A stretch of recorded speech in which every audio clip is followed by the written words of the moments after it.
there is desirable real estate, and then there is truly sought after real estate. And I am standing at Fort Niagara. It's interesting to note that Fort Niagara is, if not the oldest, one of the oldest existing structures in the entire Great Lakes Basin. The French first fortified this area in 1678. And from that point on, the British wanted it. Strategically, I have the Niagara River to my right. I have Lake Ontario to my left. This was the hub for trade, for commerce with the natives. The Great Portage that goes around Niagara Falls followed this side of the river. But strategically, from a military point of view, you could not have a better spot. It was essentially the gateway to the west and into the interior of North America.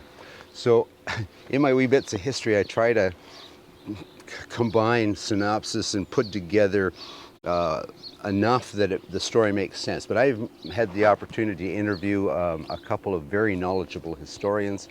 They're going to tell the story for me. I'm going to try to film a bit of the battles and try to give you just a bit of a taste of what it might have been like to be on a battlefield in 1759.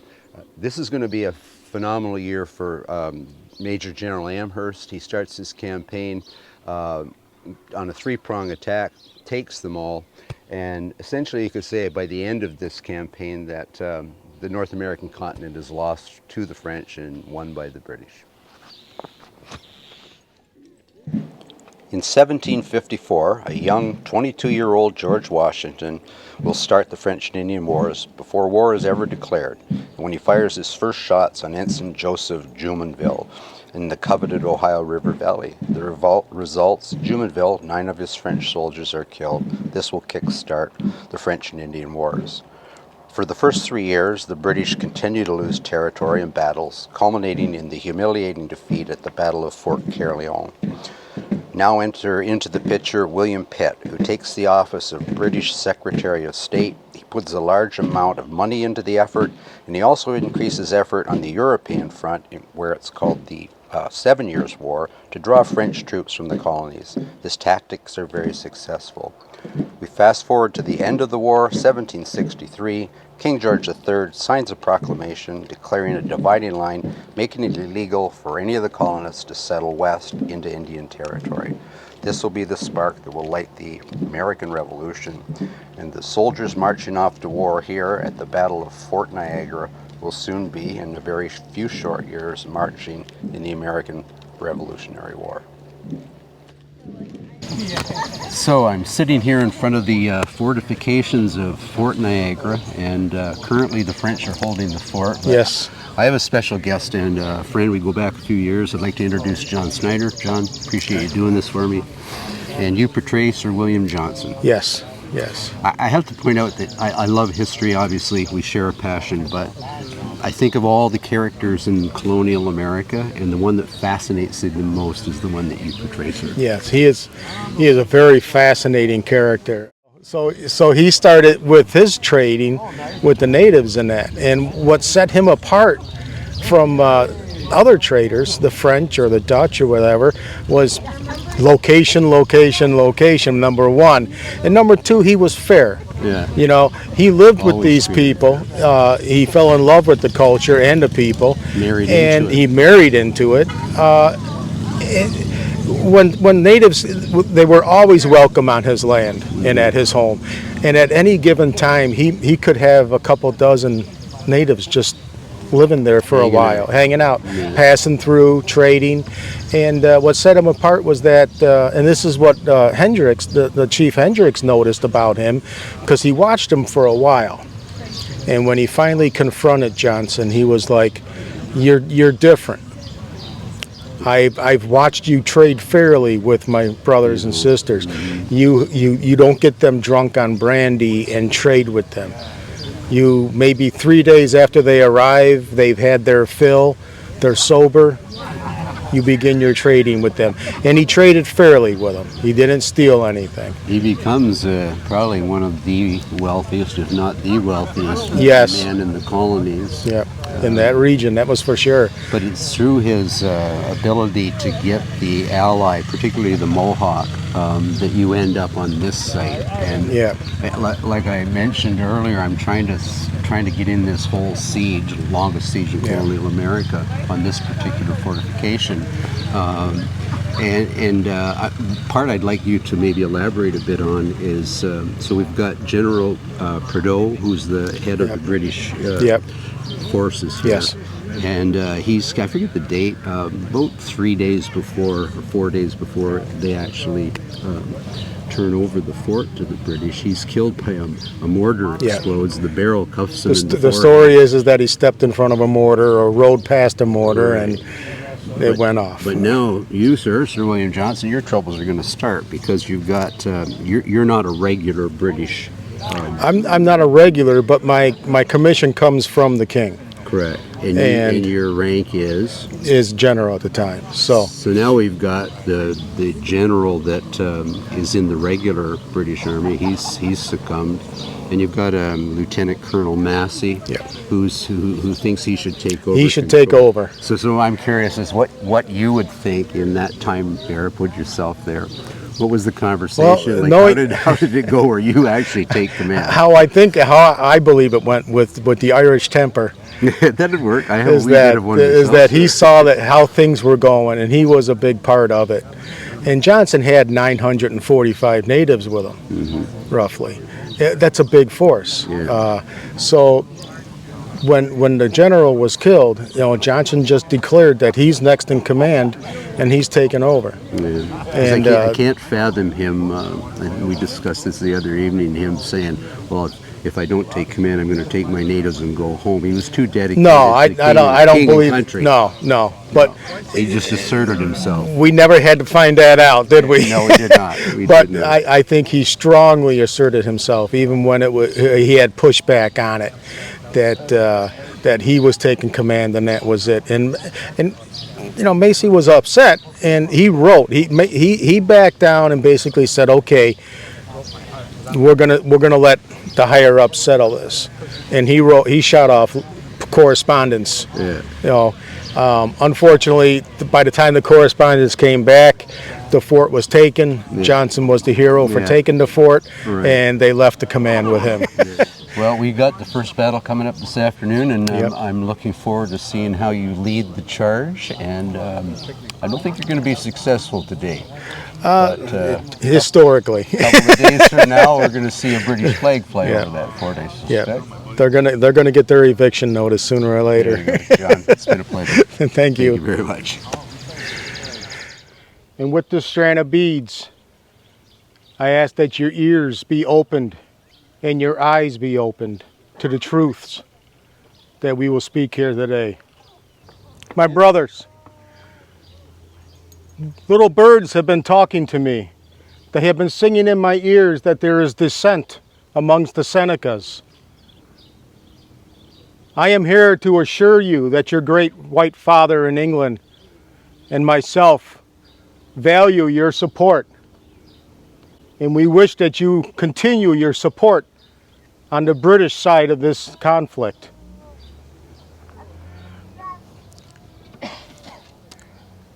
I'd like to remind my brothers that this belt your forefathers fashioned together, this belt signifies your dislike for the French.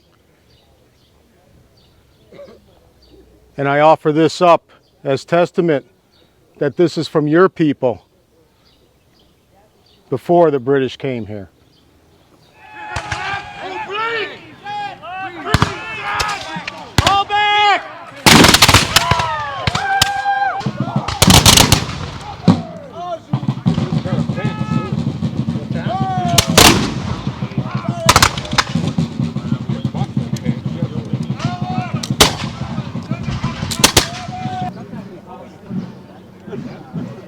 Tides are about to turn for the British Army.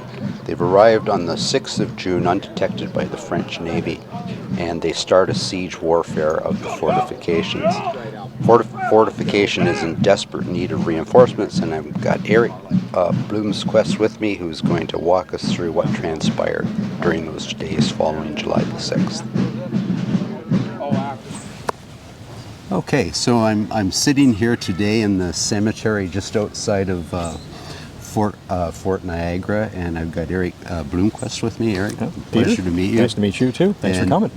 My pleasure. It's not my first time, won't be my last. No. So you worked here for a number of years. For a number of years, yes. In what capacity? Interpretive programs manager. You know, initially I was going to talk about the. You were going to address the party coming in to try to reinforce the fort in the middle of the siege. And then I got thinking, well, I've got you here. Why don't we take the whole 20-day siege and just do bullets? Yeah. So if we look at 1758, it's been abysmal for the British. They were humiliated at Fort Caerleon. They're going to replace Abercrombie with Amherst. And he plans a three-pronged attack. So going to push north for Caerleon. Wolfe's coming down the St. Lawrence to attack Fortress Quebec. And then we've got the western prong, and that's where I would like you to embellish a little on the Okay, history. well, I mean, the Western Army, or the Western Wing, sometimes it's called, is something of a last-minute decision. It's not like there wasn't the preparation going in to launch it, but whether or not Amherst really had decided from very early on that's what he would do is unclear. In fact, it seems very much like he wants to keep it a secret. And he only really tells Prideaux, who, by the way, is really a latecomer in this. It's hard to tell how he even gets the job, what he wants him to do, and doesn't tell anybody else. Like, he has him in for dinner, basically, in Albany, and fills him in. Here's the job. If I give you the thumbs up, this is what you're going to do. And it's only at the very beginning of May when he says to him, okay, I think we're really going to do this, and I'll give you the cue when you take off. He had suspicions that if he told Sir William Johnson early enough in this, that then the Haudenosaunee would go about blabbing what was going to happen everywhere, because Johnson couldn't keep himself from telling them. Right, he didn't want the cat out of the bag. Right, and Johnson, of course, is campaigning for this, as he really wants this to happen. And so keeping it from him as long as possible seemed to be the right thing to do. So now they've made their way north. They've got Sir William Johnson's got approximately 1,000 eventually, Onondaga, not Onondaga, Oneida, and some Seneca. About 1,000. In total, a force of close to 4,000. Quite a. When he starts out, when they're at Oswego, there are probably less than 500 Haudenosaunee people with him overall. Very few Senecas, of course, because the Senecas are the ones who are most allied with the French at that point, and they don't even. They're holed up here. Yeah, and everybody's got doubts about what the Cayuga are going to do at all in this, and we do know there were Mohawk with them as well because of some mentions they get later on in this. And then, yes, a couple of thousand Anglo-Americans and British regulars, of course, to come on the trip. So as they're making their way down the south shore here, they've had difficulties with high water that year, getting up the Hudson. They're in the lake. They've rebuilt Oswego. He's left some people there. Yeah, how does he get away from your knowledge, how does he get away from being spied by or caught, if you would, by the naval brigade stationed here? Well, there is a pretty good blow that happens, a storm that happens. You know, it might have been a big storm in the Ohio Valley, for all we know, the way it affects this place, that seems like it forced Captain LaForce of the Iroquois out into the lake further than he would have liked to patrol. He would have liked to have been very close. The other thing is that the entire south shore of Lake Ontario is very high banks. And the few creeks that run down into it, even the major ones, push their way out through heavy sand or gravel bars across the mouth, which would frequently have like willow trees growing across them. So when the British would stop someplace like Sodus Bay, particularly, they could get deep into that, and we know they went deep into that to camp. And Irondequoit Bay. Very difficult for somebody out on Lake Ontario in a ship to be able to see what was going on. Absolutely. Totally missed them. So they land just a few miles down here at 4 Mile Creek, which is sort of a clue. Yeah, exactly. Obviously, they need reinforcing, and the dispatches are sent out. Maybe we could get into that part of the story. Keep in mind that this is part of the classic confrontation you have between Vaudreuil and Montcalm. Mm-hmm. What should we actually throw all our resources into? And of course, Montcalm is dedicated to keeping Quebec. Right. And Vaudreuil says, well, this is a whole colony, and if we keep it, even if the British take Quebec, we can still fight back from the interior. We can bring everything in from Louisiana, etc. This was sought after ground from the time they built it in the 1600s, the first fort. Yeah, this is like the economy of New France. This is everything. This isn't here. It's the hub. Yeah, this is like while there were plenty of other ways to get furs back to Quebec, if you were taking a ton of trade goods to make these deals, you had to come this way. This portage was the route between the western territories. Jean-Pierre Chabert says in his memoirs that in the year, it's not even a year, like the 6 months prior to the siege ending, 1,820,000 tons of goods had moved on the portage. Yeah, it's mind-boggling. You look at that, we think of that era as, this tiny little economy, but it was, and it's around the world. And it's around the world, absolutely. Yeah. So the dispatches are sent out. He needs reinforcements here. Yeah. Let's go from there. How did the British respond to this? Well, the British had never really done a good investment of the place. They never sealed it off entirely. And it is sort of a concession in a way to the fact that they don't really, in the end, have enough men to completely cut it off now with European troops, at any rate. Mm-hmm. And they're relying on what ends up being like 1,000 native people to cut it off. But of course, the native people, they're still wanting to talk about it the whole way through. Yeah. They're still trying to play both sides on this and try to make it to their advantage, and they should. And the result is that right here where we are, up this side along the river, was sort of clear, and other than Haudenosaunee warriors who would come up into this very cemetery, because it already existed, to snipe at the fort and the like, if one of their fellows came out of the fort to talk about it, they could see him right from here. Right. And hey, hold on a minute, don't let's not shoot at him. And to their credit, I mean, the British in particular are like, okay, we'll stop shooting, right? Mm. But for them and Captain Pouchot, the commandant of the fort, this eventually gets to be a little annoying. People moving in and out. What this means, though, that 3 messengers that Pouchot had sent out when the British first arrived to go up the lakes to actually try to find the army that Captain Delaney, I never get it right, even though it's so simple. Delaney, we'll go with that. Yes. Yeah. He actually has been sent on an expedition with every soldier they can spare from the post to the west, along with as many natives as he can gather, to try to retake the point at Pittsburgh at Fort Duquesne previously. But he hasn't gotten that far. He's at Fort Michaud, Venango in Pennsylvania. When the word arrives that says, hold on, you got to come help me. We have a much bigger problem here. That's not going to happen. Sir. Yes. And on top of it, I got to say that the French expected to be able to draw something like 1,000 warriors from the upper lakes to help them in all of this process. Mm-hmm. What catches them in the butt is this. The last set of French regulars who were sent to North America as a reinforcement brought a new wave of smallpox with them. Mm-hmm. And it spread west. Decimated them.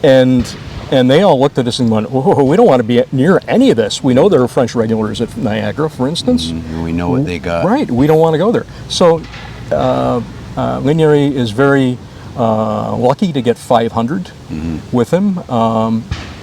And brings them up here. He kind of meets them at Presqu'île in Erie, Pennsylvania, and comes north. And he and his force of about 800 Compagnie Franche de la Marine with the British are constantly calling them all Canadian, but they're Illinois as well for the most part. Right. Fort de Chartres. Yeah, they've made it by the 23rd up to where Grand Island is, up above the falls on that. Now, because there are natives involved on both sides, this is not a surprise then to anyone. Everyone knows how big the forest is that's coming here. They know when they're likely to arrive. The British know when that's going to happen. So it's never, you see people talk about what happens later as being an ambush on the way. It's like nothing like an ambush. Everybody knew Both sides. this is going to happen. It's just like, when was the moment going to come? Not if, when. Right. So they set up a defense, the British. Yeah, they actually, on the 23rd, Habitus. they had already sent 150 men from light infantry companies to build a barricade up the river next to what was a traveler's shrine that was down by the river, the Belle Famille shrine, and extended away from the inland from there to sort of cut off the road coming down, the portage road coming down to the fort. And about 6 o'clock on the morning of the 24th, the captain in charge of that emplacement realizes, well, you know, I'm allowed to have some artillery involved in this. And so he sends some men, a sergeant and 10 men, to go up to a place where there's a gully down into the river at what's referred to these days as Bloody Run, a little creek going into the river, to paddle across to the far shore to get one of the 6-pounder guns, where 3 of them had been sent over to that side to bombard the place from the inside, bring it back, put it in the entrenchments. Well, what those 10 men from apparently all from the 60th, hard to tell, don't know is that there are lots of French natives by that point who are down ahead of the French army out in the woods, and they kill them all except for the sergeant, who apparently runs for all he's worth to come back. It's a route for the sergeant. Yeah, and he runs all the way into the British camp, and on the way by, as it happens, couldn't have been a better thing really for the British point of view. He runs past the tent of Lieutenant Colonel Aaron Massey of the 46th Foot, who is essentially the second in command at this point, with all the top command having been killed off during the siege, and goes, I have an idea what's going on here. He immediately gets all the men he has got in his regiment in camp, and they run up the river. Literally, as you read it, there have been men, of course, because they're all being rotated through different duties in the course of the siege, being out in the trenches, shooting and the like. He's got guys who don't have any ammunition left. So as they're going up the river, they're literally like reaching in their pouches and like, here, you got 5, I got 6, you know, and getting them redistributed that way. And so from there, it's really like 8 o'clock. Well, all this happens, and then the Haudenosaunee, who are camped next to the British, and also close to the river, they send some warriors up the road to talk to the French allied natives. And in the course of the discussions, they say, well, you know, look, we're planning on pulling out of this. We're not participating. We're here. We're just going to watch. Right? Will you do that? Wait and watch. Will you do that? And of course, the French officers are like aghast what they're hearing. They're with them. Well, of those 500 came, only 30 agreed to accompany the French army north. The rest pull out. The British are having all the success in the world. They get here undetected all along, and the French are having no luck at all. Everything's going against the French. Not working their way. Yeah. So then the battle, for lack of a better description, starts. They kind of get inflated with fire on the French. Right. The French rout. And then we have this large contingent of Haudenosaunee, Mohawk mostly, that are just having a field day with the rear guard. It had been such a pipe dream to begin with, that the French would consider that those Compagnie Franche de Marine from the upper country would suddenly be imbued with all of the knowledge needed from fighting on a battlefield in France to change from a column into a line of battle under fire in an open field with fire from both sides, and it's like it just goes badly wrong from there. So now we have the captain is injured, captured and injured. The fort's not about to believe it until they send a messenger and Right. and he interviews him, and at that point we Right. see the flag coming down and the British flag going up pretty much within 2 days. Well, the next day, Pouchot holds a council of war when he recognizes all that's been going on inside. He's got enough. He's been an officer from the army tell him, no, this wasn't just the reconnaissance force. This was everybody we had on that, and the casualties are just like astronomical as well for any other 18th century battle, like well out of proportion. But he thinks about it.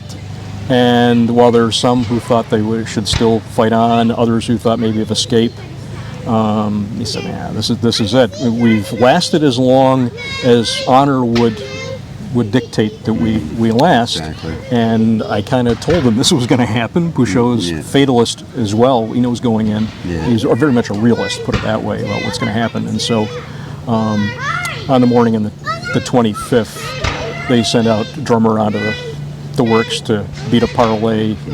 British respond. They send Major Harvey of the 44th Foot, Right. who've been one of those survivors of Braddock's disaster, to go in and negotiate, and they work terms out back and forth, and it's interesting. The various copies of the surrender agreement do not necessarily agree on the terms about what's supposed to happen. And in the end, it really didn't matter because another storm coming in over that night, nothing really goes the way it was supposed to anyway. And the French troops are left standing in the middle of parade ground around their baggage, guarding it through the night, through the storm, waiting for the British actually to be able to get boats to take them away. Right. It was down to it. Yeah. And the rest is history. And they were marched off with the honors of war. Yeah, interesting.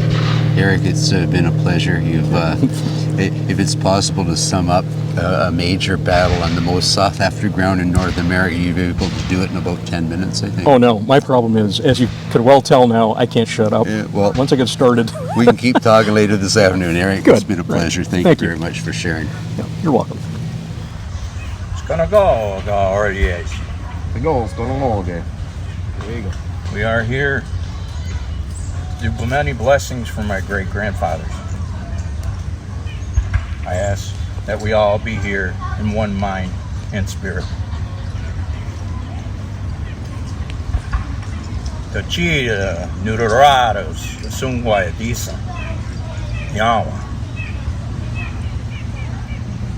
Tachida, Nuderados, Sungwayadisa, Yawa. Tachida, Nuderados, Sungwayadisa, Yawa. Tachida, Nuderados, Sungwayadisa. Tachida, Nuderados, Sungwayadisa. Tachida, Nuderados, Sungwayadisa. Tachida, Nuderados, Sungwayadisa. Tachida, Nuderados, Sungwayadisa.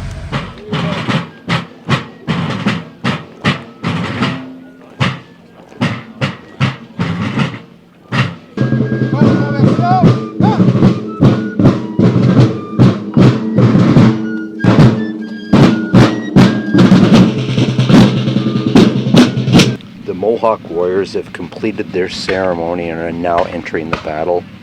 Sadly for the natives throughout history in North America, they wanted no part of these issues, but they had to pick a side, and often that did not go well for them. An old saying, the enemy of my enemy is my friend. Well, bottom line is the natives really didn't have a friend.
they fire, so you guys move up a little bit and wait for the regulars.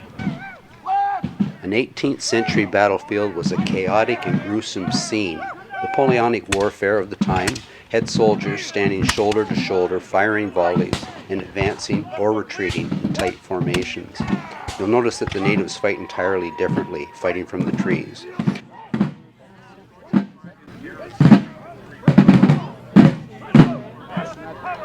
Soldiers on both sides experienced intense fear, anxiety, and panic as they faced death and destruction. The deafening sounds of musket fire, cannon blast, and screams of the wounded and dying was the constant reminder of the horror they found themselves in.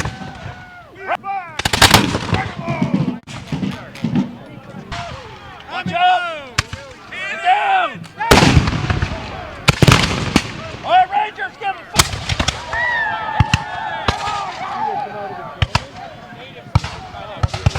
second squad. Right safe. Right to the right. Even on the right.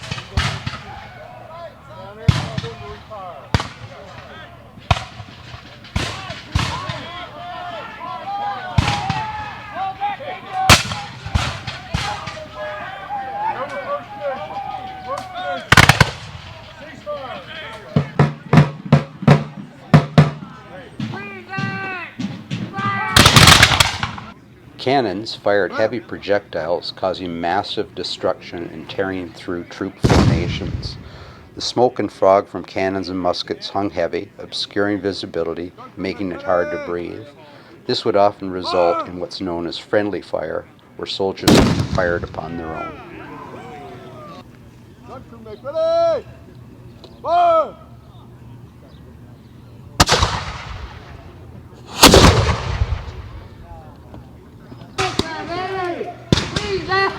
Fire!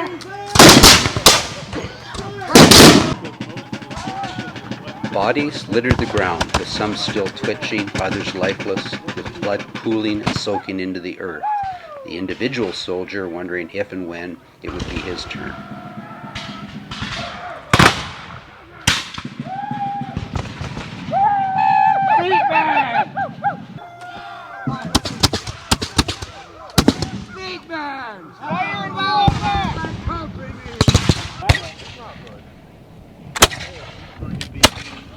This has been a siege, which means the battles go on 24 hours a day, but behind the scenes, surgeons and medics struggle to treat the wounded, often with primitive methods and limited supplies.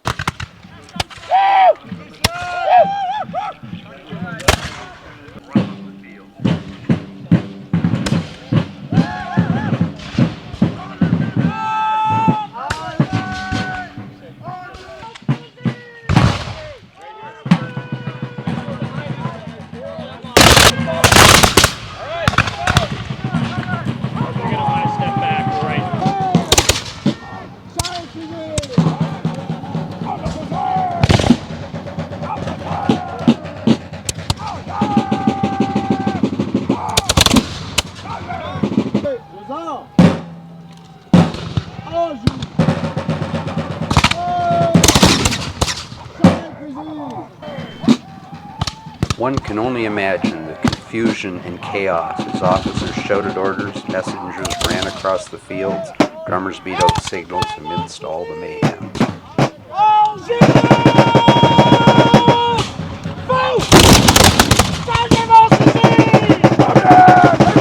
The 18th century battlefield was a brutal and terrifying environment, testing the courage and endurance of the soldiers on both sides.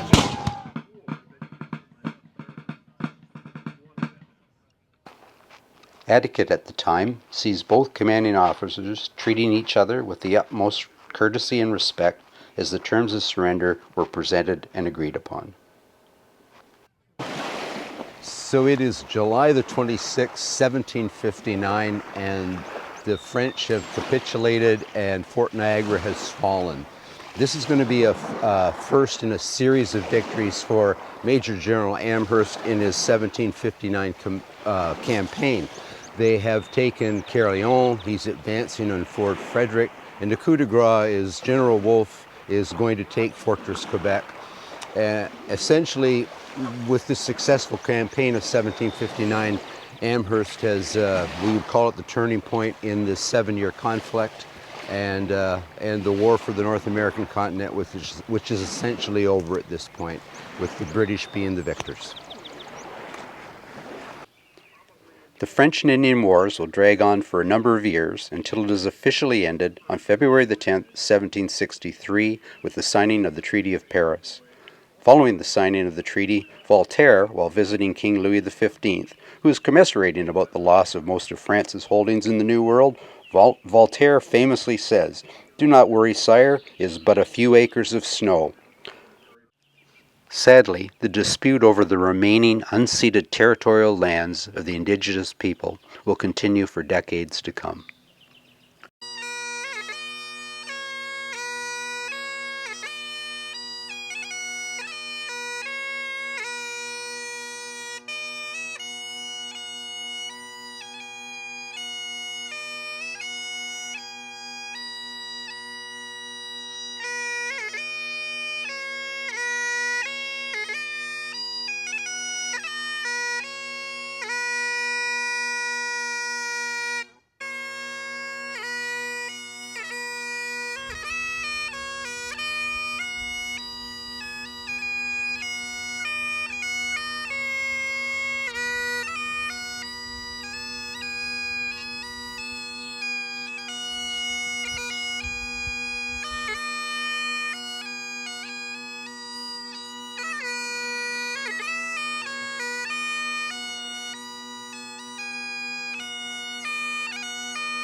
Everybody's flower beds all up and down the block.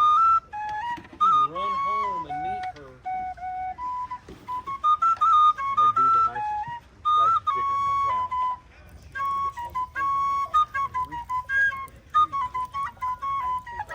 Just pissed off. Okay.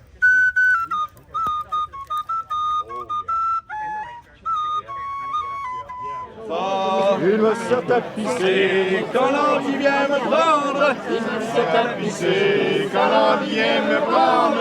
Il y a aussi à baiser quand l'occasion se présente. Le tambour va, la générale. Double him up, hey ho, woolly woolly girl.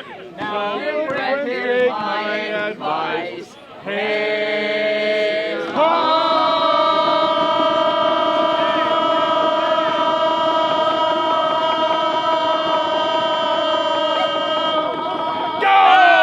Share good beer with rats and mice.